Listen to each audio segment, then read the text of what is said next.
The first Marines who tried to cross Nguyen Trai Street could see exactly where they needed to go. That was the problem. The buildings on the other side were close enough to study through broken windows. The distance was short enough that a man could cover it in a few seconds. There was no rice paddy, no jungle ridge, no long approach march.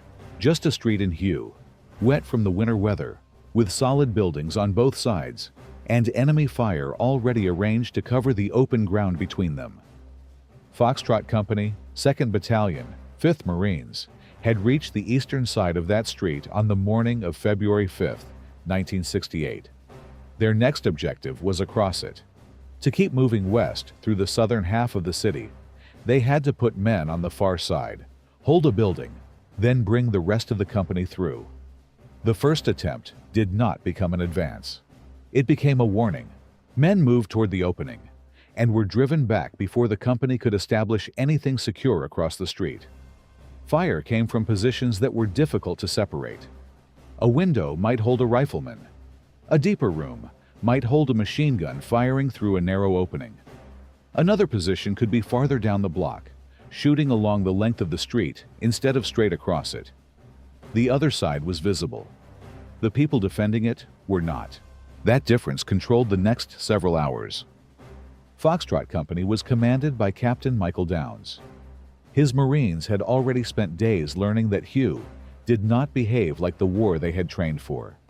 Many of them knew how to move through brush, use folds in the ground, spread out, and call supporting fire on positions that could be located from a distance. Inside the city, the ground rose vertically.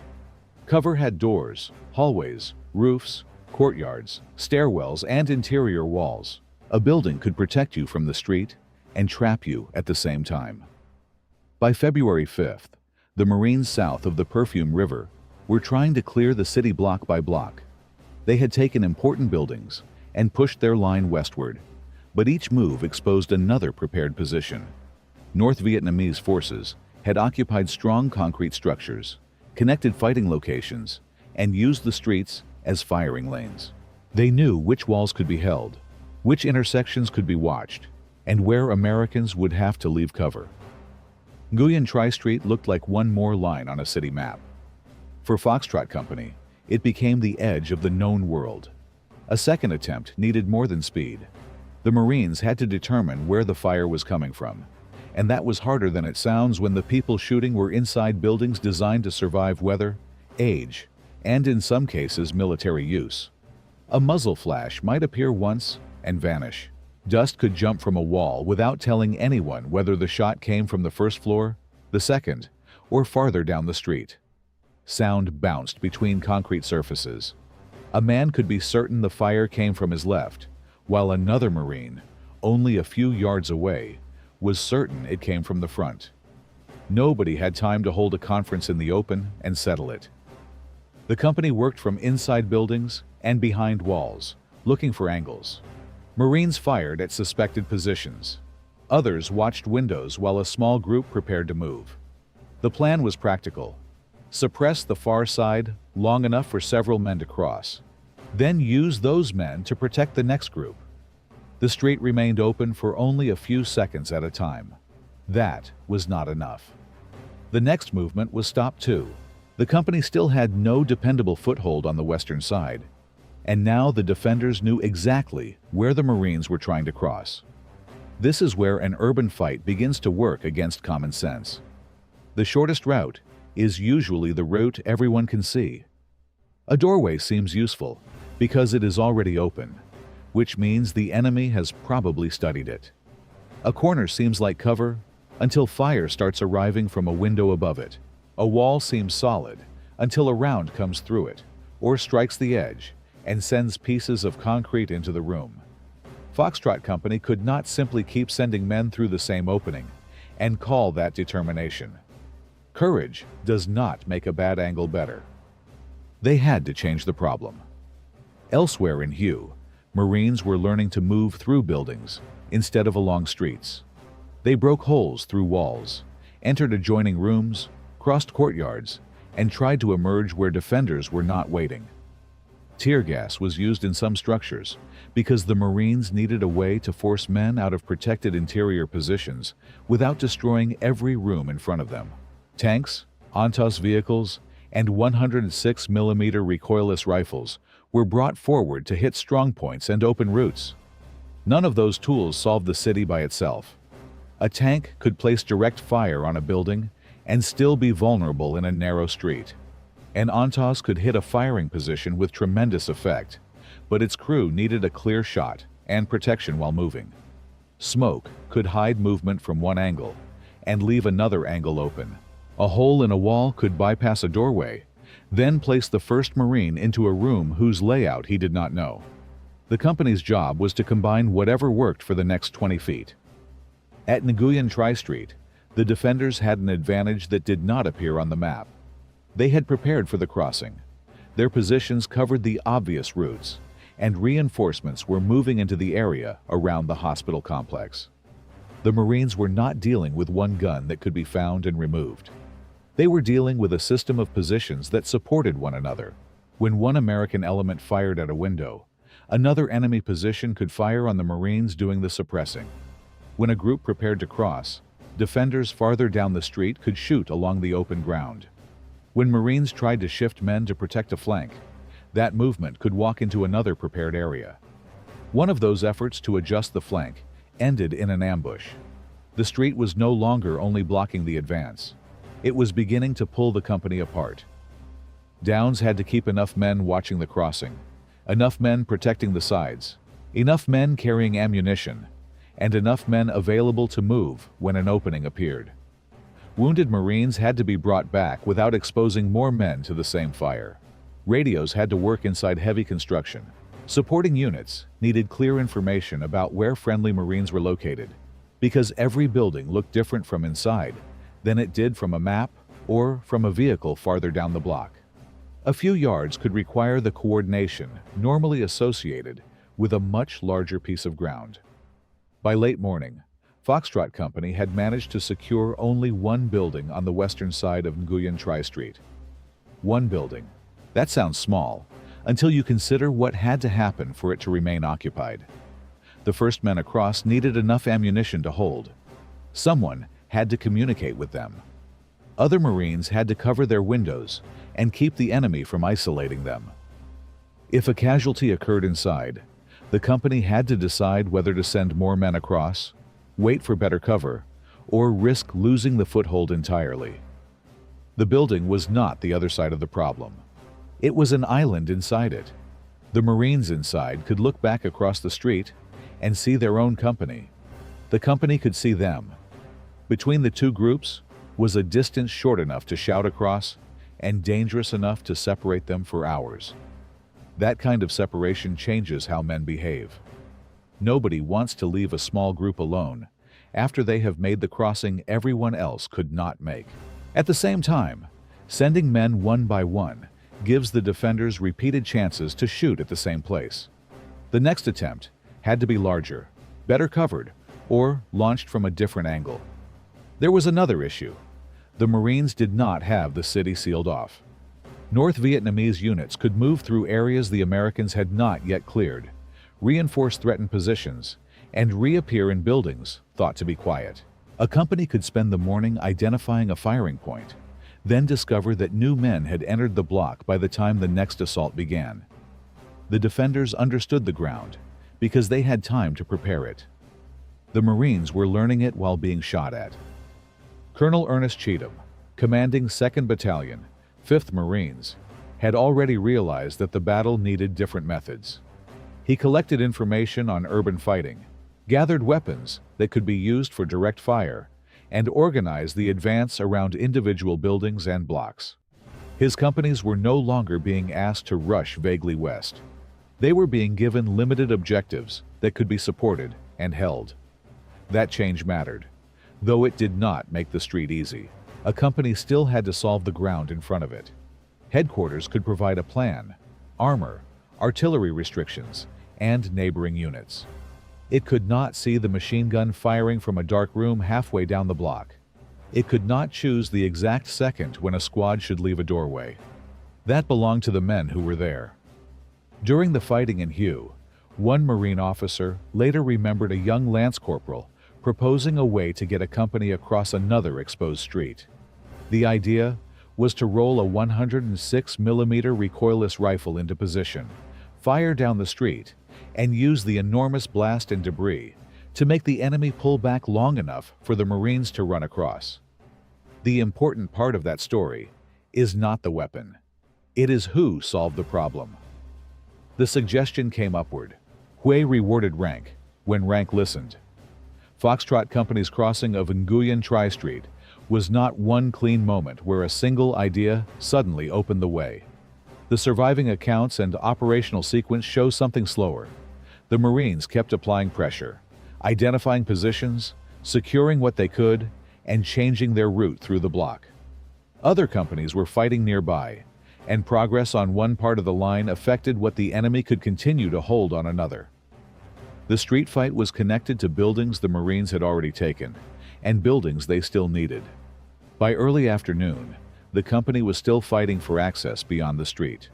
The men had been working at a piece of ground that a person walking through Hue before the battle might have crossed without noticing. Now, every opening required cover. Every second-story window had to be treated as occupied until proven otherwise.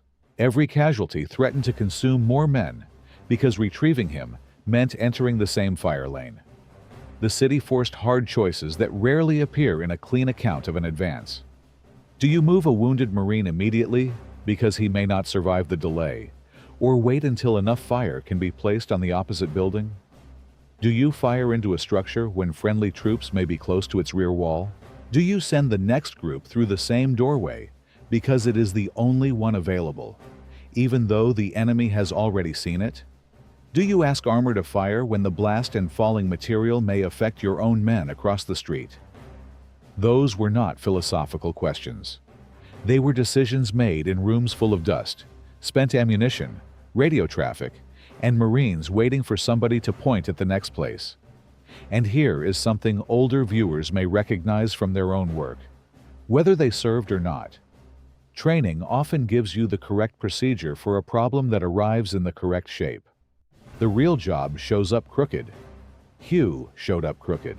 The Marines had doctrine for cities, but many of the young men in those companies had little practical experience clearing a large defended urban area. They learned that the safest route could be through a wall. They learned not to bunch up behind the first solid piece of cover. They learned that a room was not secure because the enemy had left it, and a street was not empty because nobody was standing in it. They learned to look for firing holes that did not resemble windows. They learned that a roofline belonged to the enemy until someone checked it. They learned that the man carrying extra ammunition might matter more in the next 5 minutes than the man with the best view. I would like to hear from the veterans and tradesmen watching this, especially the people who had to learn a job after the manual stopped being useful.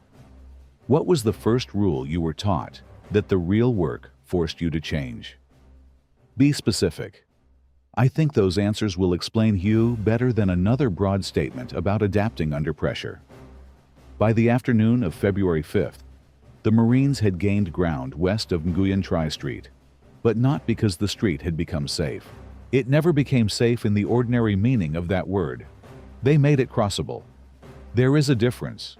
Safe means the threat is gone. Crossable means enough enemy fire has been reduced, blocked, confused, or forced away for a small number of men to move, and then another number before the defenders recover. The first Marines across did not end the fight. They created a position from which the next Marines could cross. Those men then had to clear nearby rooms, watch the flanks, and protect the opening for the rest of the company. The company's strength moved across in pieces. A fire team, a squad, a radio, a corpsman, ammunition. Then more men, each carrying part of what the company needed to remain a company on the other side. That order mattered. Send too many at once, and one burst could catch the whole group in the open. Send too few, and the first men could be overwhelmed before help arrived. The crossing had to be fed at the speed the far side position could absorb it. Once enough Marines were across, the street changed meaning. It was still under fire, but it was no longer the forward edge of the company. The danger moved into the buildings ahead. That is the cruel arithmetic of Hue. The reward for solving one street was permission to face the next house. Foxtrot Company continued into the blocks beyond Nguyen Trai. Other marine companies pressed toward the hospital, government buildings, and strong points along the southern city. Progress came through rooms, gardens, compounds, and walls. The Marines learned to use direct fire against prepared positions, then move quickly before the defenders could reorganize. They learned to coordinate armor close enough to help, without allowing vehicles to outrun the infantry protecting them. They also learned what the enemy had built inside Hue. North Vietnamese forces had entered the city with a plan to hold it, not simply raid it. They used strong buildings, prepared fields of fire, and moved reinforcements where American pressure increased. They fought from positions that made a street appear empty until Marines entered it. Their defense made the city expensive because it forced the attackers to expose a few men at a time. The company crossing Nguyen Trai Street was not fighting an invisible mystery. It was fighting disciplined soldiers using the city correctly. That deserves to be stated because it explains the Marines' achievement better than pretending the defenders were merely hiding. They had chosen the ground. They had prepared. They knew exactly what a short open street could do to a company that had to cross it. The Marines crossed anyway, but they did it by learning, not by ignoring the danger. The distinction matters. A simplified version of the battle says Marines attacked, took casualties, and pushed forward. The real sequence is more useful. They tried one method, discovered where it failed, changed the angle, brought up support, moved through structures, held a small foothold, protected it, and built the crossing group by group. Competence was being created during the fight. That may be the most honest form of courage in this story. Not a man believing he cannot be hit. A man seeing what happened to the last attempt, understanding the street more clearly because of it, and preparing to go when his turn comes. By the time Foxtrot Company had enough men west of Nguyen Trai Street to continue, the distance behind them had not changed. It was still only the width of a city street. What changed was the company. The Marines who reached the far side knew more about urban fighting than the men who had first looked across that morning. They had learned where the defenders placed fire. They had learned how little smoke could be trusted. They had learned the value of interior routes and solid walls. They had learned that supporting fire had to be precise because friendly Marines might be only one room away from the target. They had also learned the price of every exposed yard. The company did not stop on the western side and celebrate the crossing. Men reorganized, checked ammunition, accounted for casualties, and looked into the next block. Somewhere ahead were more windows, more walls, and another open space that would have to be studied the same way. South of the river, the battle would continue for several more days. North of it, inside the citadel, Marines and South Vietnamese troops still faced an even longer fight. Hue was not going to be settled by one company, one street, or one clever solution. Nguyen Trai Street gave them the measurement. A company could spend hours taking ground that a civilian once crossed between two ordinary buildings. When the last group made it over, the street was behind them. Hue was still in front.